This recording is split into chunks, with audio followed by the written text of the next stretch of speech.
എന്തായാലും എനിക്കെതിരെ വീഡിയോ ഇട്ടിട്ട് പിന്നെ ഇവിടെ വന്നിരിക്കണ്.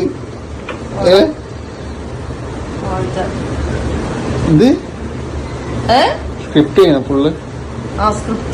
പ്രഗ്നന്റ് ആയിരുന്നു ചോദിച്ചു കഴിഞ്ഞാൽ പ്രഗ്നന്റ് ആയിരുന്നു, പക്ഷെ ഞാനാണോന്ന് എനിക്കൊരു ഉറപ്പില്ല. അതായത് ഞങ്ങൾ റിലേഷൻ സ്റ്റാർട്ട് ചെയ്ത് അങ്ങനെ കുറച്ചു കാലത്തെ ഒളിവിന് ശേഷം അവൻ രംഗപ്രവേശനം ചെയ്തിരിക്കുകയാണ് സുഹൃത്തുക്കളെ. മറ്റാരുമല്ല, കോഴികളുടെ രാജാവായിട്ടുള്ള ലല്ലു ഇബി തന്നെ. ഈ വിശ്വരൂപത്തെ കാണാൻ വേണ്ടി എത്ര കൊതിച്ചതാണെന്ന് അറിയോ? ഇപ്പോൾ ഇങ്ങനെ കണ്ടു കിട്ടിയല്ലോ, സന്തോഷം.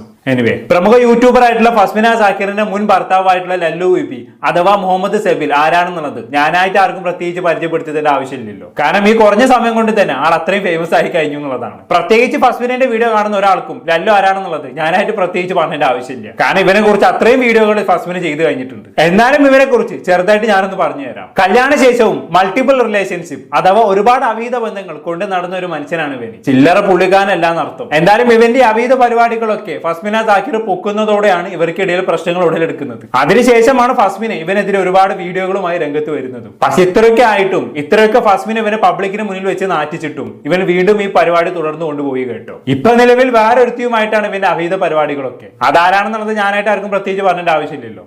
മെഹനാസ് എന്ന് പറഞ്ഞവന്റെ ഭാര്യയായിട്ടുള്ള സഫ തന്നെ. അതുമായി ബന്ധപ്പെട്ടിട്ടാണല്ലോ കഴിഞ്ഞ കുറച്ച് ദിവസങ്ങളായി സോഷ്യൽ മീഡിയയിൽ ഒരുപാട് കോലാഹലങ്ങൾ നടന്നുകൊണ്ടിരിക്കുന്നത്. എന്തായാലും സോഷ്യൽ മീഡിയയിൽ ഇത്രയും കോലാഹലങ്ങൾ ഉണ്ടാക്കിയിട്ട് ഞാനൊന്നും അറിഞ്ഞില്ലേ രാമനാഥ എന്ന് പറഞ്ഞ് ഇവര് കഴിഞ്ഞ കുറച്ച് കാലമായിട്ട് മുങ്ങി നടക്കായിരുന്നു. എന്തായാലും കുറെ മുങ്ങി നടന്ന് അവസാനം ആശാനും പൊങ്ങേണ്ടി വന്നു. കാരണം അത്രയുമായി ഇവനെതിരെ വരുന്ന ആരോപണങ്ങൾ. അപ്പൊ എന്തെങ്കിലുമൊക്കെ ഇവന് മറുപടി പറയണ്ടേ. അങ്ങനെ മറുപടി പറയാൻ വേണ്ടിയാണ് ഇപ്പൊ ഇവൻ രംഗപ്രവേശനം ചെയ്തിരിക്കുന്നത്. പോപ്പിൻസ് എന്ന് പറഞ്ഞ ചാനലിലാണ് ഇവൻ റീസെന്റ് ഒരു ഇന്റർവ്യൂ കൊടുത്തിരിക്കുന്നത്. അതിൽ ഇവന്റെ മുൻ ഭാര്യയായിട്ടുള്ള ഫസ്മിനയുമായി ബന്ധപ്പെട്ട് ചില കാര്യങ്ങൾ പറയുന്നുണ്ട് മക്കളെ. അതൊന്ന് കാണേണ്ട തന്നെയാണ്. കണ്ടോക്കാം. അതായത് ഫസി പ്രഗ്നന്റ് ആണെന്ന് പറഞ്ഞിട്ടാണ് ലല്ലുവായിട്ട് കല്യാണം കഴിക്കുന്നത്. മെയിൻ റീസൺ പെട്ടെന്ന് നിക്കായിക്കാനുള്ള മെയിൻ റീസൺ പ്രഗ്നന്റ് ആണെന്ന് പറഞ്ഞിട്ടായിരുന്നു. അങ്ങനെ ഉണ്ടായിരുന്നു ശരിക്കും? പ്രഗ്നന്റ് ആയിരുന്നു ചോദിച്ചു കഴിഞ്ഞാൽ പ്രഗ്നന്റ് ആയിരുന്നു, പക്ഷെ ഞാനാണോന്ന് എനിക്കൊരു ഉറപ്പില്ല.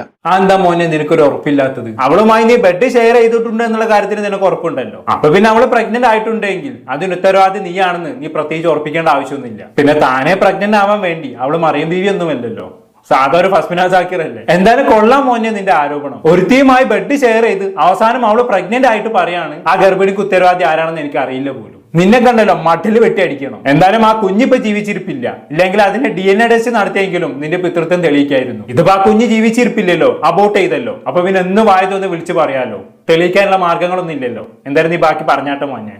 അതായത് ഞങ്ങൾ റിലേഷൻ സ്റ്റാർട്ട് ചെയ്ത് രണ്ടാഴ്ച ഞങ്ങൾ ഒരുമിച്ച് താമസിക്കും. 2 ആഴ്ച കഴിഞ്ഞ പാടാണ് നമ്മൾ പ്രഗ്നന്റ് എന്ന് പറഞ്ഞത്.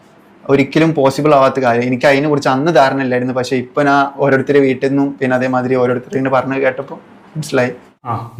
ഇപ്പോഴും നിനക്ക് ഇതിനെ കുറിച്ചൊരു ധാരണ ഇല്ലാന്ന് നിന്റെ വർത്താനത്തിൽ നിന്ന് നല്ലോണം മനസ്സിലായി. അവിടെ പൊട്ട ഒരാൾ പ്രഗ്നന്റ് ആണോ അല്ലയോ എന്നുള്ളത് 2 ആഴ്ച കൊണ്ട് തന്നെ മനസ്സിലാകും. അതിന് പ്രത്യേകിച്ച് റോക്കറ്റ് സയൻസ് ഒന്നും പഠിക്കേണ്ട ആവശ്യമില്ല. ജസ്റ്റ് ഗൂഗിളിനെ ചോദിച്ചാൽ തന്നെ ഗൂഗിൾ പറഞ്ഞു തരും. സെക്ഷൽ ഇന്റർകോഴ്സ് നടന്ന് 2 ആഴ്ച കൊണ്ട് പ്രഗ്നന്റ് ആണെന്ന് അറിയാൻ സാധിക്കുമോ ഇല്ലയോ എന്നുള്ളത്. 2 ആഴ്ച കൊണ്ട് നമുക്ക് പ്രഗ്നൻസി കിറ്റ് വഴി പ്രഗ്നന്റ് ആണോ ഇല്ലയോ എന്നുള്ളത് അറിയാൻ പറ്റും. പിന്നെ അത് സ്കാനിങ്ങിലൂടെ ഒക്കെ മനസ്സിലാക്കണമെന്നുണ്ടെങ്കിൽ കുറച്ച് മാസങ്ങൾ എടുക്കും. പക്ഷെ യൂറിലൂടെ അറിയാൻ വെറും 2 ആഴ്ച തന്നെ ധാരാളമാണ്. അതിനെ കുറിച്ച് ഇപ്പോഴും നിനക്ക് ധാരണ ഇല്ല എന്നുള്ളത് നിന്റെ സംസാരത്തിൽ തന്നെ മനസ്സിലായി. എന്തായാലും നീ ബാക്കി പറ. ഇങ്ങനെയൊക്കെയാണ് കാരണം നമ്മൾ റിലേഷൻ നമ്മൾ ഒരാളുടെ ഫിസിക്കലായിട്ട് ബന്ധപ്പെട്ടതിന് ശേഷം ഒരു 1 മന്ത് 2 മന്ത് കഴിഞ്ഞാലല്ലേ ഇത് വരത്തുള്ളൂ അല്ലെ?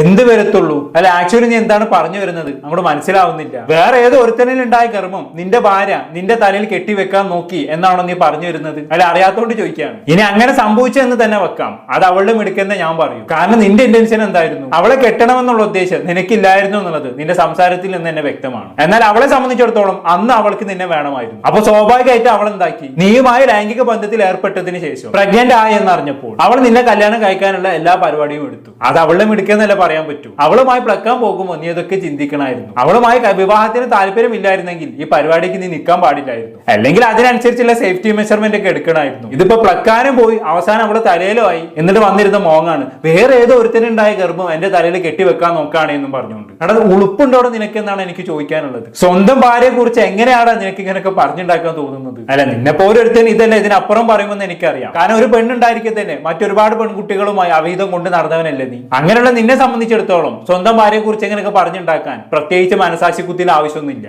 എന്തായാലും കൊള്ളാൻ മോനെ. 2 കാലില് മന്തുള്ള നീയാണ് 1 കാലില് മന്തുള്ള നിന്റെ ഭാര്യനെ കളിയാക്കി ഇറങ്ങിയേക്കുന്നത്. നീ ബാക്കി പറഞ്ഞായിരുന്നു. ഇത് ഒരു 2 വീക്ക് കഴിഞ്ഞ പാട് ഞാൻ പ്രഗ്നന്റ് ആണെന്ന് പറയുമ്പോ ഞാൻ അന്ന് പേടിച്ചിട്ട് മൊത്തം വിശ്വസിച്ചു. പിന്നെ അവള് ഓൾറെഡി വീഡിയോയും കാര്യങ്ങളൊക്കെ ഇടുകയും ചെയ്തു.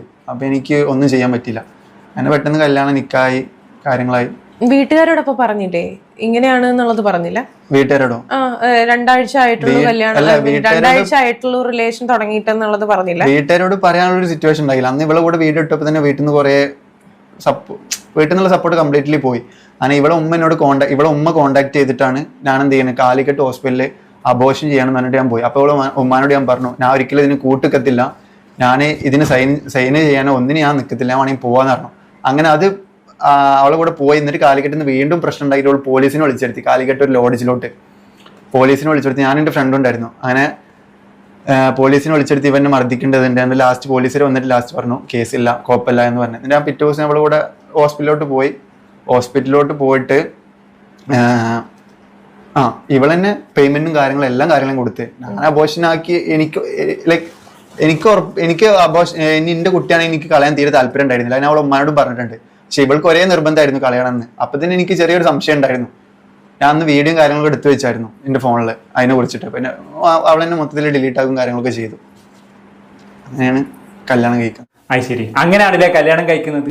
ഇങ്ങനെയൊക്കെ കല്യാണം കഴിഞ്ഞിട്ടും അതിനുശേഷം നീ ചെയ്ത പരിപാടി എന്താണ്? നീ വീണ്ടും മറ്റുള്ള പെമ്പിള്ളാരുമായി അവിഹിതത്തിന് പോയി. നീ വീണ്ടും കണ്ട പെമ്പിള്ളാരുമായി പ്ലക്കി നടന്നു. പിന്നെ ഇവന്റെ ഭാര്യയിൽ വീണ് കൊടുക്കാനും കുറെ പെമ്പിള്ളാർ അപ്പുറത്തുണ്ടായിരുന്നു. അത് വേറെ കാര്യം. അവറ്റകളെ പൊട്ടത്തിമാരെന്നല്ലാണ്ട് വേറെ ഒന്നും പറയാനില്ല. ഇപ്പൊ അത് അവസാനമായി മെഹനാസ് എന്ന് പറഞ്ഞവന് ഭാര്യയായിട്ടുള്ള സഫയുമായിട്ട് പോലും നീ ലൈംഗിക ബന്ധത്തിൽ ഏർപ്പെട്ടിട്ടുണ്ട് എന്നുള്ള തരത്തിൽ ആരോപണങ്ങൾ വരെ ഉയർന്നു വന്നു അല്ലേ? അത് ചുമ്മാ ഉള്ള ആരോപണമല്ല, അതിന്റെ തെളിവടക്കം ഇന്നലെ ഫസ്മിന സാക്കിർ പുറത്തു വിട്ടിട്ടുണ്ടായിരുന്നു. ഈ പറയുന്ന ലല്ലു ബി എന്ന് പറയുന്നവന്റെ സുഹൃത്ത്, ഇവർ രണ്ടാണ് തമ്മിൽ റൂം എടുത്ത് മറ്റേ പരിപാടി ചെയ്തു എന്നുള്ള രീതിയിൽ സംസാരിക്കുന്ന ഒരു വീഡിയോ ക്ലിപ്പ് ഇന്നലെ ഫസ്മിന സാക്കിർ പുറത്തു വിട്ടിട്ടുണ്ടായിരുന്നു. നിങ്ങൾ എന്തായാലും ഒന്ന് കണ്ടോക്കി. തിരൂർ പോയിട്ട് നമ്മളവിടെ റൂം എടുത്ത് നിന്ന് 2 ദിവസം റൂം എടുത്ത് 2 റൂം എടുത്ത്. ഒരു റൂമിൽ ഞാനും ഒരു റൂമിൽ അവർ രണ്ടുപേരും.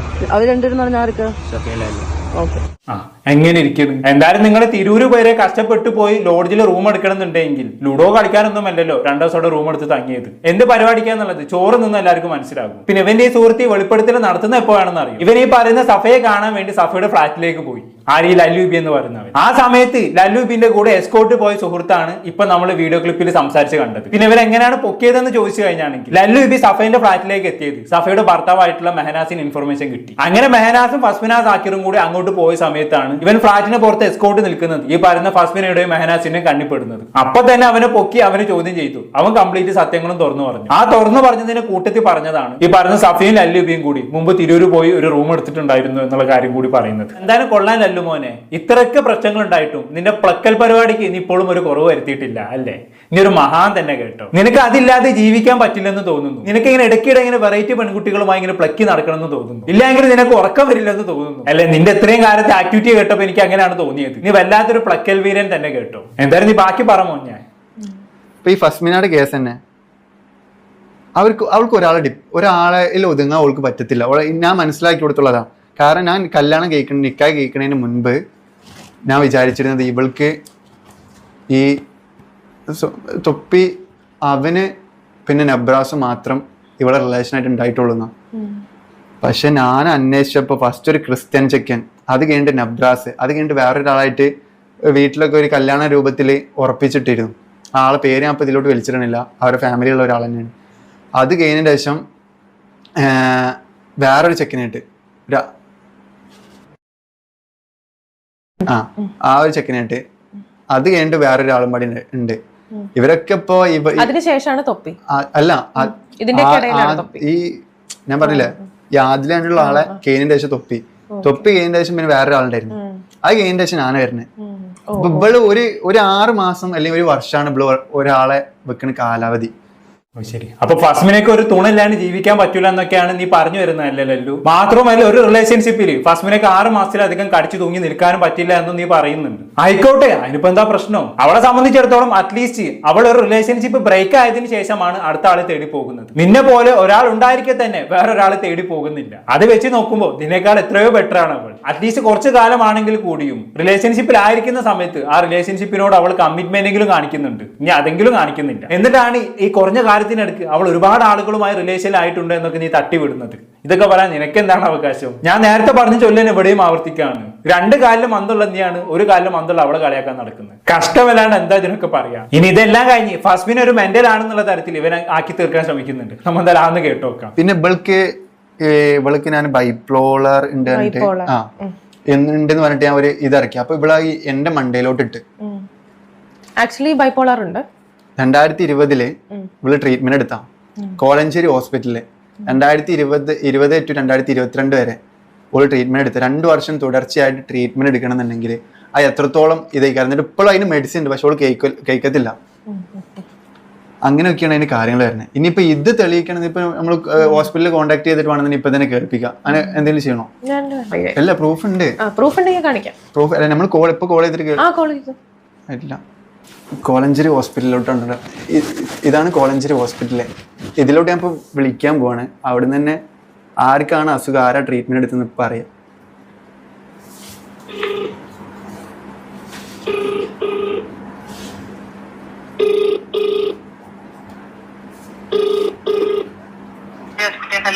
ഹലോ, കോളഞ്ചേരി ഹോസ്പിറ്റൽ അല്ലേ?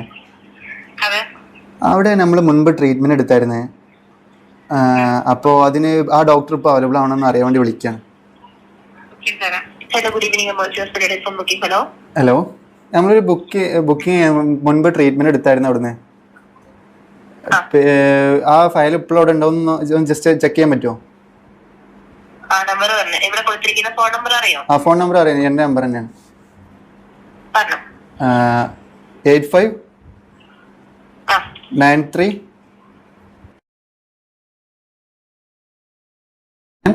27. പേര് ഫസ്മിന സാക്കിർ.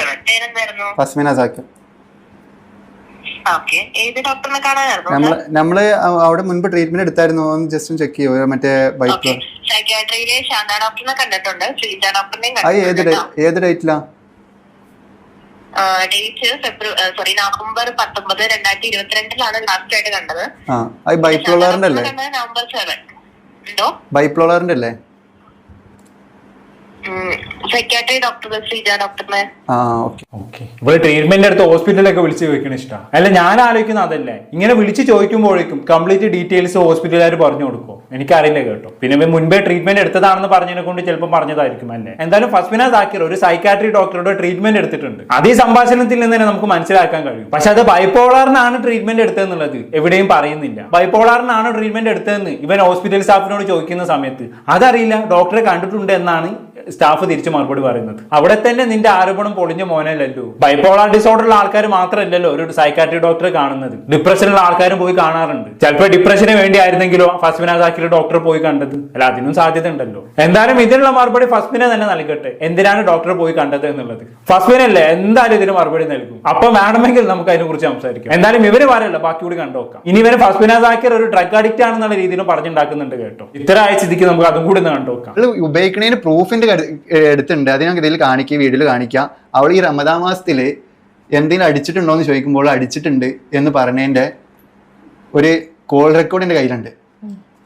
അതിനപ്പം ഇതില് ലാസ്റ്റ് കാണിച്ചു വന്നില്ലേ? അപ്പൊ എന്റെ എടുത്ത് നോക്കണം. അപ്പോ ഈ റമദാനിൽ ഇപ്പോ ലാസ്റ്റ് ഉണ്ടായ ഈ ഒരു 3 ദിവസം മുൻപുണ്ടായ ഒരു സംഭവം, അത് റമദാൻ മാസത്തിൽ അടിക്കണം എന്ന് പറഞ്ഞ വീഡിയോ കേട്ടോ.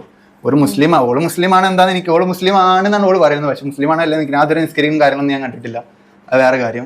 ഇതാണ് റെക്കോർഡ്, കോൾ റെക്കോർഡാണ്. ഇതിപ്പോ 23 ഫെബ്രുവരി ഈ വർഷം 23 ഫെബ്രുവരി കേട്ടോ. റമദാന്റെ ടൈമാണെന്നുള്ളത് ഓർക്കണം. അപ്പോ അന്ന് വിളിച്ചത് ഞാൻ അടിച്ചിട്ടൊന്നുമില്ല, ഞാൻ വെള്ളം അടിച്ചിട്ടുള്ളൂ. അപ്പോൾ അടിക്കുന്ന ആളാണെന്ന് അതിൽ തന്നെ ഉണ്ട്. അതായത് ഞാൻ അടിച്ചിട്ടൊന്നും ഇല്ല, വെള്ളം അടിച്ചിട്ടുള്ളൂ. ഇപ്പോ വേറെ ഒന്നും അടിച്ചിട്ടില്ല എന്നുള്ള ഉദ്ദേശിക്കണേ. ശരി, ഇത്രയും പ്രശ്നങ്ങൾ നടന്നുകൊണ്ടിരിക്കുന്നതിന്റെ അടുത്ത് മറ്റൊരുത്തിയുമായിട്ടുള്ള ഇവന്റെ അവീതം പോലും പൊക്കിയ സാഹചര്യത്തിൽ ഫസ്മിനായിട്ട് ഇവനോട് അങ്ങോട്ട് പോയി പറഞ്ഞു കൊടുക്കോ, ഞാനൊന്നും ചെയ്തിട്ടില്ല, ഞാൻ വെള്ളം അടിക്കുമെന്നൊക്കെ. അങ്ങനെയൊക്കെ ബുദ്ധിയും വിവരമുള്ള ഒരു പെണ്ണ് ചെയ്യുമെന്ന് എനിക്ക് തോന്നുന്നില്ല. എന്തോ ഇപ്പം പറയുന്ന കാര്യത്തിൽ ഒരു വശപ്പിച്ചൊക്കെ ഫീൽ ചെയ്യുന്നുണ്ട്. എന്തായാലും നീ ബാക്കി പറഞ്ഞിട്ട് എന്തായാലും അങ്ങെടുത്താ ഇത്രയൊക്കെ വീഡിയോ ഇട്ടിട്ട് ഓളിന്റെ കൂടെ വന്ന് നിൽക്കണം. അതായത് നിങ്ങൾ പറഞ്ഞ വിശ്വസിക്കുന്ന അറിയില്ല, ഇത്രയൊക്കെ വീഡിയോ ഇട്ടിട്ടും അവള് എന്റെ കൂടെ വന്ന് താമസിച്ചിട്ടുണ്ട്. പ്രൂഫ് സഹിതം കാണിച്ചിരാലോ. ഞാൻ അതിൽ ചോദിക്കണ്ട് കറക്റ്റ്. വീഡിയോ ഇട്ടിട്ട് എന്റെ കൂടെ വന്നിരിക്കണ്. ആ വീഡിയോ കാണിച്ച എനിക്കെതിരെ വീഡിയോ ഇട്ടിട്ട് പിന്നെ ഇവിടെ വന്നിരിക്കണ് ഇത് സ്ക്രിപ്റ്റ് ചെയ്യണം ഫുള്ള്. അവളെന്നെ പറഞ്ഞു സ്ക്രിപ്റ്റ് ആയിരുന്നു ഫുള്ള് നോക്കിയപ്പോ സ്ക്രിപ്റ്റ് എന്ന് പറയുന്നുണ്ട്. ഇത് ഏതാ ഡേറ്റ് എന്ന് കൂടെ അറിയിക്കണം കേട്ടോ. ഫ്രൈഡേ എന്ന് എത്രാം തീയതി? തേഴ്സ്ഡേ നൈറ്റില്. ഏത് മാസം? ഡിസംബർ മാസം 2025. ഈ സംഭവം ഓൾറെഡി പിന്നെ യൂട്യൂബില് ഇതിനെ കുറിച്ച് വന്നതിന്റെ ശേഷമാണ്. ശരി, എന്തൊക്കെയാണ് ഈ കേൾക്കുന്നത്? ഡിസംബർ മാസം 2025 എന്ന് പറയുന്നത് ലല്ലു ഇബിയും ഫസ്മിന സാക്കിറും തമ്മിൽ ഡിവേഴ്സ് പ്രശ്നങ്ങളൊക്കെ നടന്നുകൊണ്ടിരിക്കുന്ന സമയമാണ് അല്ലെ? ആ സമയത്താണ് ലല്ലു ഇബിക്കെതിരെ ഫസ്മിന സാക്കിർ യൂട്യൂബിൽ വീഡിയോസ് ചെയ്തു തുടങ്ങിയത്. അപ്പൊ അവനെതിരെ വീഡിയോസ് ചെയ്യുന്ന സമയത്ത് തന്നെ ഫസ്മിന സാക്കിർ ഇവന്റെ അടുത്ത് പോയി താമസിച്ചു എന്നൊക്കെ പറയുമ്പോൾ എന്തൊക്കെയാണ് ഇവിടെ നടന്നുകൊണ്ടിരിക്കുന്നത്? എനിക്ക് അത് ഒട്ടങ്ങോട്ടൊന്നും മനസ്സിലാവുന്നില്ല. ഇനി ഈ യൂട്യൂബിൽ വന്ന് ഫസ്മിന സാക്കിർ ഈ ലല്ലുവിനെതിരെ ചെയ്യുന്ന വീഡിയോകളെല്ലാം വെറും സ്ക്രിപ്റ്റ് ആണോ നാടകമാണോ ഒന്നും അങ്ങോട്ട് മനസ്സിലാവാത്ത പോലെ. എന്തായാലും എന്തൊക്കെയോ ഉടായ്പകൾ ഇതിന്റെ ഇടയിൽ കൂടെ നടക്കുന്നുണ്ട്. പഠിച്ചോണ്ട് അറിയാം. എന്തായാലും നീ ബാക്കി പറയല്ലോ. ഞാൻ ബാംഗ്ലൂർ നോക്കുമ്പോൾ എന്റെ റൂമിൽ വന്നിട്ട് ശല്യപ്പെടുത്തിയിട്ട് അങ്ങനെ ഓളെന്നെ റൂം എടുത്തിട്ട് ഓളതിന് അവിടെ ഒരാഴ്ചത്തോളം ഈ വീഡിയോ കിട്ടിയതിന്റെ ശേഷം ഒരാഴ്ചത്തോളം ഞങ്ങൾ താമസിച്ച്. അത് കഴിഞ്ഞതിന്റെ ശേഷം കുഴപ്പമൊന്നും ഉണ്ടായിരുന്നില്ല. അപ്പോഴൊക്കെ എന്നെ കുറിച്ച് വീഡിയോ ഉണ്ട്. എന്റെ കൂടെ താമസിക്കുമ്പോ എന്നെ കുറിച്ച് വീഡിയോ ഉണ്ട്. അതെന്തിനാ? അതന്നെ ഞാൻ പറഞ്ഞ ഇവളത് ക്യാഷാണ്. അത് ശരി. അപ്പൊ ഇങ്ങനെയൊക്കെ അവള് നിന്റെ കൂടെ താമസിക്കുമ്പോ നിനക്കെതിരെ വീഡിയോ ഇടുന്ന സമയത്ത് നീ അതൊക്കെ കൈയും കെട്ടി നോക്കി നിന്ന് അല്ലേ? നീ അതിനൊക്കെ സപ്പോർട്ടായിട്ട് നിന്ന് അല്ലേ? ഇങ്ങനെ ഒരു തങ്കപ്പെട്ട ഒരു മനുഷ്യന് ഇഷ്ടം. നിന്നെ പോലുള്ള ഒരാൾ ഭർത്താവായി കിട്ടണമെങ്കിൽ പുണ്യം ചെയ്യണം. നിങ്ങളൊന്ന് ആലോചിച്ച് നോക്കി. സ്വന്തം ഭാര്യ അവിഹിത ആരോപണങ്ങൾ ഉന്നയിച്ചിട്ടും ഓരോ തോന്നിവാസം പബ്ലിക്കിന് മുന്നിൽ വിളിച്ചു പറഞ്ഞിട്ടും അതൊന്നും പ്രശ്നമില്ലാണ്ട് ഇവര് കൈ കെട്ടി നോക്കിയെന്ന് പോലും. അവിടെ തള്ളുമ്പോ കുറച്ച് മയത്തില് തള്ളു. അല്ലാണ്ട് ഇങ്ങനെയൊക്കെ ആൾക്കാരെ പൊട്ടന്മാരാക്കുന്ന രീതിയിൽ തള്ളിവിടല്ലേ. ലോകത്ത് ഏതൊരു മനുഷ്യനാടാ സ്വന്തം ഭാര്യ ഇങ്ങനെ അവിഹിത ആരോപണവുമായി പബ്ലിക്കിന് മുന്നിൽ സംസാരിക്കുന്ന സമയത്ത് കൈ കെട്ടി നോക്കി നിൽക്കുക? ഈ സംസാരിക്കുന്ന സമയത്ത് എനിക്ക് ലേശം ബോധം വേണ്ട. ഞാൻ എന്തോ പുണ്യാളനാണെന്ന് പബ്ലിക്കിന് മുന്നിൽ കാണിക്കാൻ വേണ്ടിയാണോ നീ ഇമാതിരി കഥകളൊക്കെ തട്ടിവിടുന്നത്? അല്ല അറിയാത്തോണ്ട് ചോദിക്കുക. ഞാൻ ഉണ്ടായിരിക്കെ തന്നെ എന്റെ കൂടെ താമസിക്കെ തന്നെ അവൾ എനിക്കെതിരെ വീഡിയോ ചെയ്തു പോലും. തട്ടി വിടുമ്പോ ഒന്ന് വിശ്വസിക്കുന്ന രീതി തട്ടിവിടല്ലേ? നീ ബാക്കി പറയെന്തായാലും കേട്ടിരിക്കാൻ നല്ല രസമുണ്ട്. ലല്ലുവിന് അറിയാമായിരുന്നിട്ടും ലല്ലു ഇത് കണ്ടോണ്ട് നിൽക്കുന്നുണ്ട് വീഡിയോ. എന്നോട് പറഞ്ഞു രണ്ട് വീഡിയോ കൂടെ ഇട്ട കുറച്ച് ക്യാഷ് ആവുക കഴിഞ്ഞിട്ട് നിർത്താൻ. ഞാൻ പറഞ്ഞു എന്തിനാ എന്നെ വിറ്റ് ഈ ക്യാഷ് ഉണ്ടാക്കണേ? എനിക്ക് എന്തായാലും നിന്നോട് കൂടെ ജീവിക്കും വേണ്ട. പിന്നെ അതേമാതിരി നീ എന്താച്ച് കാട്ടി എനിക്കൊരു പ്രശ്നമില്ലായിരുന്നു. നീ എന്താന്ന് വെച്ചാൽ കാട്ടിക്ക് എനിക്കൊരു കുഴപ്പമില്ല. നിന്നെ കുറിച്ച് 5, 10, 15 അവിഹിത ആരോപണങ്ങൾ ഉന്നയിച്ചു. എനിക്കൊരു കുഴപ്പമില്ല എന്ന് നീ അവളോട് പറഞ്ഞല്ലേ? നീ എന്തെങ്കിലും എന്റെ വീട്ടിന്റെ സൈഡിൽ കൂടെ പോകുന്നുണ്ടെങ്കിൽ എന്റെ വീട്ടിലൊന്ന് കയറണം കേട്ടോ. വേറെ ഒന്നും കൊണ്ടല്ല, നിന്നെ പൂമാലിട്ട് സ്വീകരിക്കാനാണ്. അല്ല ഈ അടുത്ത കാലത്തൊന്നും നിന്നെ പോലെ ഒരു തങ്കപ്പെട്ട മനുഷ്യനെ ഞാൻ കണ്ടിട്ടില്ല. അതുകൊണ്ടാണ് ഈ വർഷത്തെ ഏറ്റവും നല്ല ഭർത്താവിനുള്ള അവാർഡ് നിനക്ക് തന്നെ. കാരണം നിന്റെ ഭാര്യ നിന്റെ കൂടെ താമസിക്കുക തന്നെ നിനക്കെതിരെ ഇത്രയും അവിഹിത ആരോപണങ്ങൾ ഉന്നയിച്ചിട്ടും നീ അതിന് സപ്പോർട്ടായിട്ട് നിന്നല്ലോ. നിനക്ക് അതിനെ കൊണ്ട് പറ്റത്തുള്ളൂ. ഞാൻ അധികം ഒന്നും പറയുന്നില്ല. പറഞ്ഞാൽ കൂടി പോകും, തെറിയായി പോകും. എന്തിനാ വെറുതെ? നീ ബാക്കി പറയുന്നതായാലും. പക്ഷെ ഇവള് ഒരാഴ്ചത്തോളം എന്റെ റൂമിൽ എടുത്തിട്ട് ഒങ്ങോട്ടും വിടാതെ പുറത്ത് പോയി കഴിഞ്ഞാൽ പോലീസിനെ വിളിക്കുക. അങ്ങനത്തെ എന്ത് ഞാൻ അവിടുന്ന് കേസിലായത് എങ്ങനെ? ഇവിടെ ഞാൻ ബസ് സ്റ്റാൻഡിലാക്കി കൊടുത്ത് ഞാൻ അവിടുന്ന് വണ്ടി എടുത്ത് പോകുന്നത്. കാരണം എനിക്ക് നടക്കത്തില്ല ഉള്ള കൂടെ. ഇവള് വീണ്ടും എന്റെ അടുത്തോട്ട് വരിക. എന്നിട്ട് പിന്നെ ഇവള് ഗാർഹിക പീഡനത്തിന് കേസ് കൊടുക്കാനായിട്ട് കേസ് കൊടുത്തിക്കണം. അത് പിൻവലിക്ക ഇങ്ങോട്ട് വായോ കണ്ട് ഇന്നും തൊടുപുഴയ്ക്ക് വിളിച്ചെടുത്തി ബാംഗ്ലൂരിൽ നിന്ന്. ഇപ്പൊ അടുത്ത് കേസ് കൊടുത്തിട്ട് പിൻവലിക്കാന്ന് പറഞ്ഞിട്ട് ഈ എന്റെ കൂടെ നിൽക്കുകയാണെന്ന് ഞാൻ പിൻവലിക്കാന്ന് പറഞ്ഞു. എന്നിട്ട് ഞാൻ എന്ത് ചെയ്ത് ഇന്നെ അങ്ങോട്ട് വിളിച്ചെടുത്തി തൊടുപുഴയിലോട്ട്. ഞാൻ തൊടുപുഴയില് ഒരു ഹോട്ടലിൽ 4 ദിവസം ഇവളാണ് പേയ്മെന്റ് കൊടുത്തിരിക്കുന്നത്, ഞാനല്ല കേട്ടോ.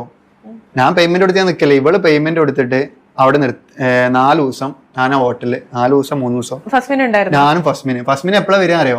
ആൾക്കാർ കാണും, നമ്മൾ വീഡിയോ ഇട്ടുകൊണ്ട് ആൾക്കാർ കാണും. ഞാൻ രാത്രി വരാം, ഇന്നെ രാത്രി പിക്ക് ചെയ്യാൻ വേണ്ടി രാത്രി 1 മണിക്ക് ഓളെ വീട്ടിൽ പോയി ഞാൻ പിക്ക് ചെയ്യണം. ഓളെ വീട്ടിൽ നിന്ന് വീട്ടുകാര് സമ്മതിക്കും. വീട്ടുകാർക്കൊക്കെ അറിയാം. 1 മണിക്ക് പിക്ക് ചെയ്യും, 10 മണി ആ ടൈമില് അല്ലെങ്കിൽ 12 മണി ആ ടൈമിൽ ഉച്ചക്ക് ആക്കി കൊടുക്കും. അങ്ങനെയായിരുന്നു. അത് ന്യൂ ഇയറിന്റെ കുറച്ച് മുൻപ്, 2 ദിവസം മുൻപ്, ഈ ന്യൂ ഇയർ തന്നെ 2 ദിവസം മുൻപ്. അത് കഴിഞ്ഞ് അതൊക്കെ പോട്ടെ. ഇപ്പൊ അടുത്ത് ഇപ്പൊ ഒരു 2 ആഴ്ച ആയിട്ടുള്ളൂ.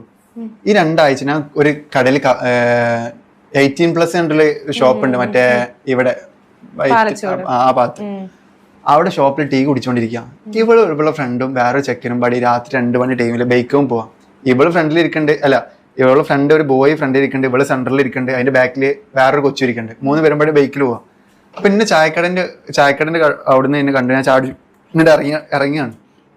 ഇറങ്ങുന്ന ടൈമിൽ ഇവളുണ്ട്, ഹായ് സെബിലെ, ലവ് യു ബായ് എന്നൊരു കിസ് തന്നിട്ട് ഇവളാണ്ട് പോണേ.